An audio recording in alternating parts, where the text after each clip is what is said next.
नमस्कार, यशोहम में आपका एक बार फिर से स्वागत है। आज का संवाद है होली, शक्ति के विरुद्ध भक्ति का पर्व। होलिका की आग में सोना और निखर जाता है, जबकि कोयला जलकर राख हो जाता है। हिरण्यकश्यप नास्तिकता का और अहंकार का प्रतीक है और उसकी बहन सिंहिका विध्वंस की आग है।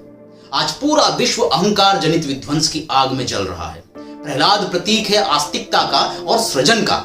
आस्तिकता बालक के समान निर्दोष और कोमल होती है, किंतु उसका भरोसा परमपिता में इतना अटूट होता है कि हर अग्नि परीक्षा से वह और निखरता चला जाता है और जीवन की सृजनशीलता को बढ़ाता चला जाता है। करोड़ों लोगों की जिंदगी तबाह हो गई और लाखों लोग अपना घर बार छोड़कर रूस यूक्रेन युद्ध की आग से बचने के लिए पलायन कर गए। इसमें छोटे से लेकर बड़े तक हर उम्र के लोग आंखों में आंसू भरे हुए आकाश की ओर प्रार्थना के भाव में टकटकी लगाए हुए नई अनजानी दुनिया के सृजन की ओर कदम बढ़ा दिए। ऊंचे नीचे रास्ते और मंजिल बड़ी दूर की परिस्थिति के बीच रक्षा का अज्ञात भरोसा उनके कदमों को आगे बढ़ने की शक्ति दे रहा है। भगवान विष्णु की तरह रक्षक व पालक के रूप में कई देशों की दिव्य आत्माएं अपनी बाहें फैलाकर और अपने दिल के दरवाजे खोलकर उन्हें मानवता का भरोसा दिला रही हैं। आबाद होने में बरसों लग गए शहरों को, खंडहरों में तब्दील करने में आग बरसाने वाले बमों को लम्हे भी नहीं लगते। पेड़ पौधों से लेकर पशु पक्षी तक, नर नारी से लेकर बाल वृद्ध तक जिन इलाकों में प्रेम के तराने गाया करते थे, उन इलाकों में नफरत का धुआं चारों तरफ उठता दिखाई दे रहा है। ऐसे में जब हम सब भारतवासी होलिका दहन करने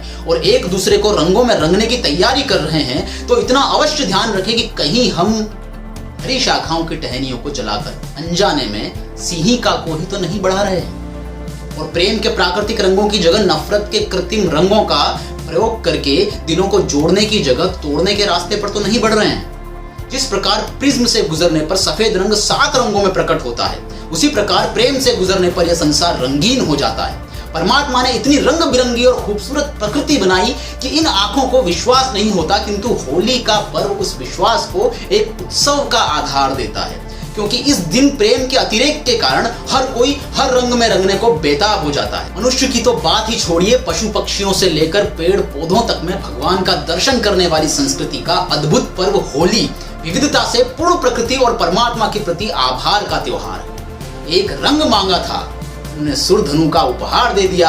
एक रूप मांगा था, तुमने यह सारा संसार दे दिया। परमात्मा ने प्रकृति में इतने प्रकार के रंग और रूप हमें समृद्ध बनाने के लिए दिए हैं, किंतु हम उन्हें सियासी दृष्टिकोण के कारण बांटकर गरीब बन जाते हैं।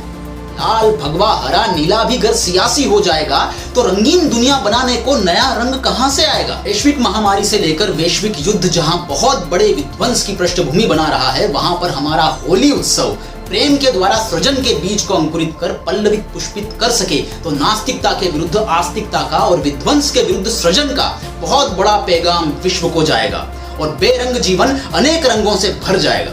शिष्य गुरु संवाद से डॉक्टर सर्वजीत दुबे जी की कलम से मैं यशकांत शर्मा आप सभी को होली की अनेकों शुभकामनाएं अर्पित करता हूं। खूब होली खेलिए, प्यार से मोहब्बत से खेलिए, किसी को भी परेशान मत कीजिए और हमारे आसपास के जानवरों का भी हमको ध्यान रखना होगा। और आज का एपिसोड आपको अच्छा लगा हो तो लाइक शेयर सब्सक्राइब भी कीजिएगा और बहुत खुश रहिए। मिलते हैं जल्दी ही यशोहम के अगले एपिसोड में। जय Hind, thank you, happy Holi.